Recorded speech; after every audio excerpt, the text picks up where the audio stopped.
Okay, so in terms of characters for our piece, the first one is Reese Marks, played by Rue Cowley.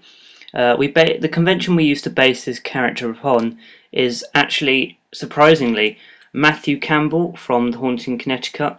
And the reason we decided to do this is because, like Matthew, Reese is just a normal person, and these things, happen to him not by choice. They just kind of he's chosen randomly.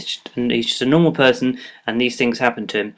And teenagers can kind of relate to him because on the outside, he seems like a normal teenager. He looks like a normal teenager. He talks like a normal teenager.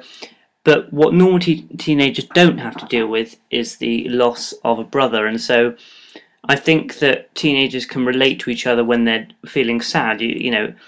Teenagers can kind of tell when their friends are sad, and I think particularly young people watching this, young being 16 to kind of 18s, will relate to Reese because they can kind of empathise with him. The second character who I play is Scott Marks. Now he's the boy in the forest that goes missing. And for conventions, we based him upon a boy you never see in a film called Changeling, who also goes missing.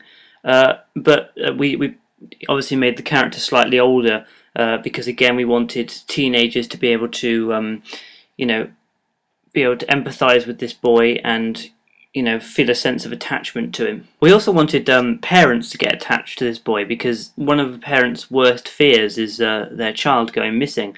And so we really wanted to play on that as well. And so there's two social groups that Scott, can appeal to.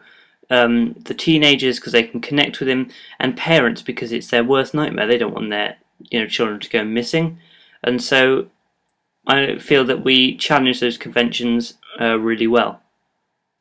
In terms of enemies, you don't actually see who or what is following Scott. So that's really interesting because that character doesn't appeal to any social groups because we don't know who he is, and I think that's really interesting because it will leave the question in the audience mind: what happened to Scott?